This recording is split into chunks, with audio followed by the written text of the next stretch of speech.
'Cause what I'm trying to do is enthuse you, so that you and I might together strive to change more people's point of view for those who can't decide. Hey guys, Bobby Hughes here with Heritage Pride Custom Firearms, and today I have a Traditions E-Bolt 209 45 caliber muzzleloader here. And I just recently picked this muzzleloader up. It was brand new when I got it.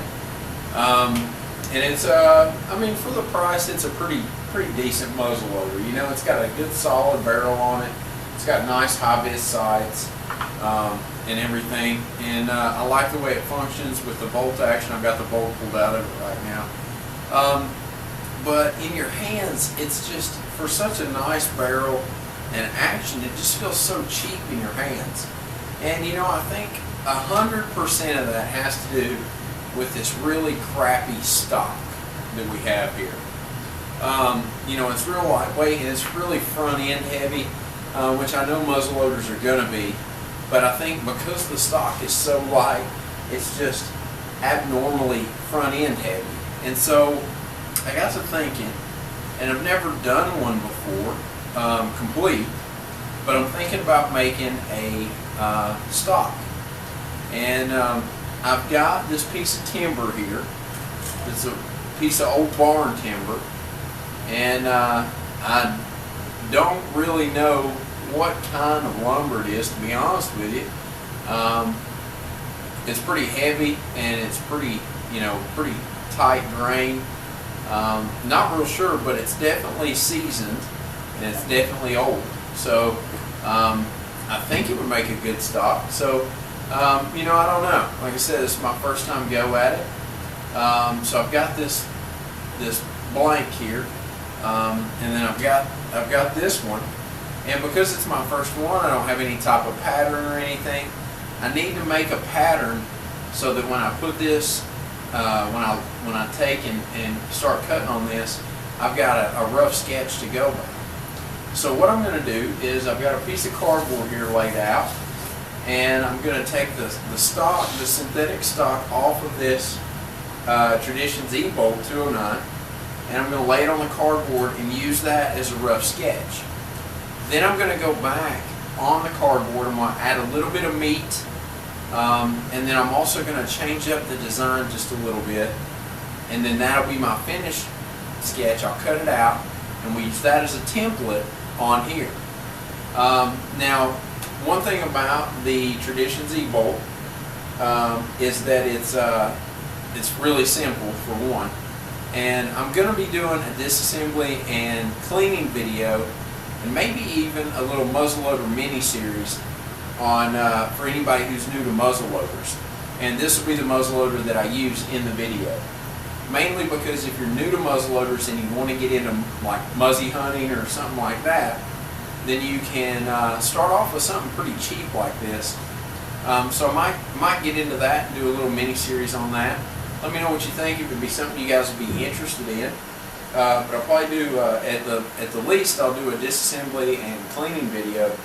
But when you get into muzzleloaders, whole different technique in cleaning and things like that. So just let me know if it's something you're interested in, and then we'll get rolling on that. But in this video, let's go ahead and make a template for our stock, for our new stock that we're going to be making for our Traditions E-Bolt. Alright guys, so what we did was we took the butt stock off of the Traditions E-Bolt 209, and it's a pretty simple teardown. And like I said, I'll do a video on the Traditions E-Bolt once I get this new stock made for it, and you know, we'll get a like I said before, we'll do a small mini series maybe on it. But I just remove the stock from the barrel and the action. It all comes out together, and then also go ahead and remove the butt plate here, the rubber butt plate. And once you do that, you'll see just how cheap this stock is. It's real flimsy, and it's, you know, it's all hollow and it's real thin plastic there. So it's a real cheap butt stock, and I think by doing a wood one, it's really going to help improve everything. So once you do that, then you'll lay it out on your cardboard, and just, you can see here that I laid it out, and it's a pretty pretty exact trace around there. It doesn't have to be perfect, but you know, pretty exact trace. And then what I did was I went an inch or a half inch on top and a half inch on bottom all the way around, and just added a little bit to it, so that way we've got a little bit of extra meat on the wood.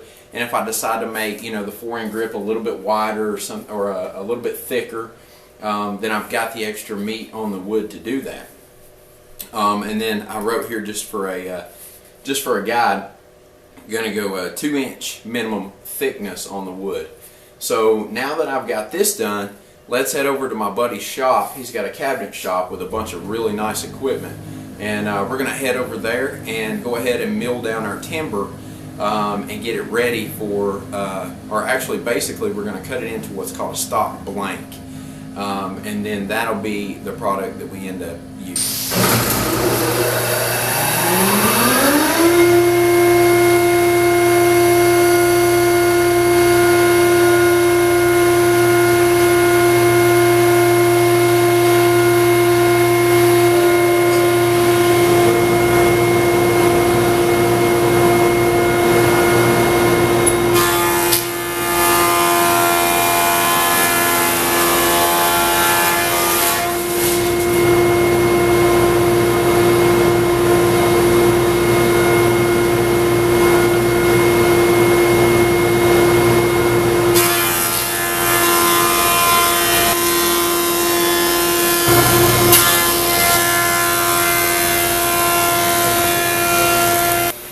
Well, that nail hole, which is just the edge. yeah, and I kind of want to, I want to go at it kind of at an angle. Okay. I don't know what grain does to direction of the stock. I know some of the stuff that I've looked at before, it says for the grain to come across the stock instead of long ways. Okay. To try to come across it a little bit, because it adds a little bit of strength to it. Okay, that's what I didn't know if it added or... So I thought if we went across like something like that, get a little bit of the diagonal in it. Okay.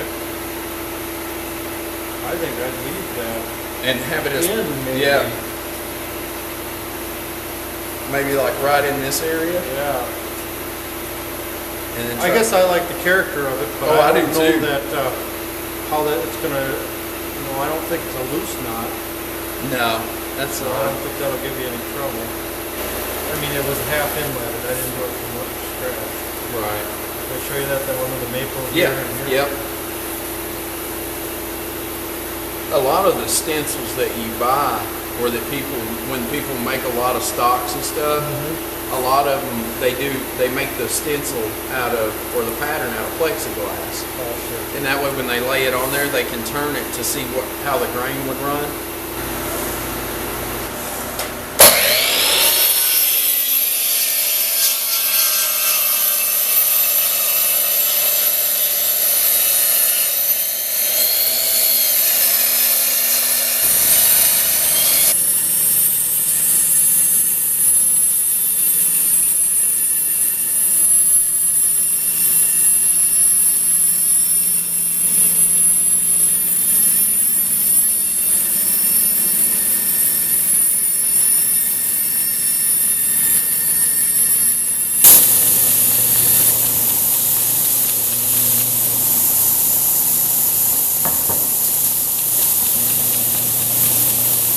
Alright guys, so we're back in the shop, and we've got a real nice piece of birch is what it ended up being. And birch is going to make, I think, a beautiful stock. Like you saw in the videos as it started, I was just as excited when it started going through the planer and the real grain of the wood started showing. And I was also a little bit nervous about it too, because that was the only piece of timber that I had, and I was worried that there were going to be big loose knots in it or cracks or something like that. But it turned out, and you can see here, it's just beautiful, beautiful piece of wood, and it's going to make a beautiful stock. And then, you know, I've already done a little bit of drawing on it or whatever, but this is basically a stock blank right here. And then from this, we'll carve it down and cut it down into what will be the wooden replacement stock for the Traditions muzzleloader.